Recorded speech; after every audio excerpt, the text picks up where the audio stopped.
Hello বন্ধুরা, good morning. আজ আমি বানাতে চলেছি পালং পনির। তার জন্য পালংটা কালকে পেস্ট করে রেখে দিয়েছিলাম। হ্যাঁ, অবশ্যই সেদ্ধ করে পেস্ট করবে। আর এখানে আছে পনির, ক্রিম আর বাটা মশলা, যেটা পেঁয়াজ, আদা, রসুন, আর আছে এখানে বাটার, পেঁয়াজ, রসুন কুচি, আর আছে ঘি, কাজু। তো কড়াই তেল গরম হয়ে এলে জিরা ফোড়ন দিয়ে পেঁয়াজগুলো দিয়ে ব্রাউন হয়ে গেলে এর মধ্যে দিয়ে দেবে টমেটো কুচি। তো তার মধ্যে অল্প একটু নুন দিয়ে নাড়াচাড়া করে নেবে। তার মধ্যে দিয়ে দেবে বাটা মশলাগুলো, যেমন পেঁয়াজ, আদা, রসুন, জিরে, ধনে গুঁড়ো দিয়ে ভালো করে কষানো হয়ে গেলে আর হলুদ গুঁড়ো দেবে, লঙ্কার গুঁড়ো অবশ্যই দেবে। ভালো করে এটা কষানো হয়ে গেলে, হ্যাঁ, তোমরা চাইলে পালংয়ের সাথে কিন্তু কাঁচা লঙ্কা পেস্ট করে নিতে পারো। আর এখানে দিয়ে দিলাম টক দই। টক দই দিলে এখানে একটা ক্রিমি ভাব আসবে। তো ভালো করে মশলা কষে গেলে পালংয়ের পেস্টটা অ্যাড করে নেবে।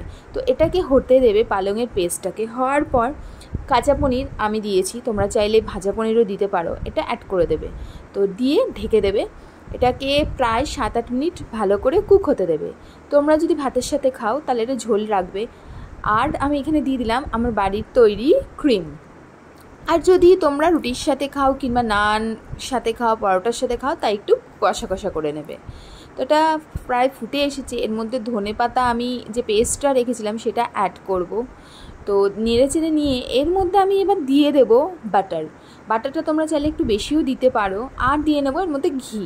তারপর দিয়ে নেবো এর মধ্যে গরম মশলা। এরপর এখানে আলাদা করে আমি ফোড়ন দেব। তেল গরম হয়ে গেলে এখানে অনেকটা রসুন কুচি আর শুকনো লঙ্কা ফোড়ন দেবে। তারপর দিয়ে নেবে 1 চামচ শুকনো লঙ্কার গুঁড়ো, লাল শুকনো লঙ্কার গুঁড়ো বা কাশ্মীরি মির্চ দিয়ে এটা বেশি পোড়াবে না, এর উপর দিয়ে ছড়িয়ে দেবে, সুন্দর একটা গন্ধ আসবে। তারপর নেড়ে চেড়ে তোমরা রুটি বা ভাত বা তোমার পরোটা সব কিছুর সাথে খেতে পারো। খেতে কিন্তু বেশ লাগে। তোমাদের পালং পনির খেতে কেমন লাগে অবশ্যই আমাকে জানিও। আমার প্রথমে ভালো না লাগলেও এখন কিন্তু খুবই ভালো লাগে। হ্যাঁ, অবশ্যই এর মধ্যে স্বাদের জন্য কাজু বাটা তোমরা অ্যাড করতে পারো।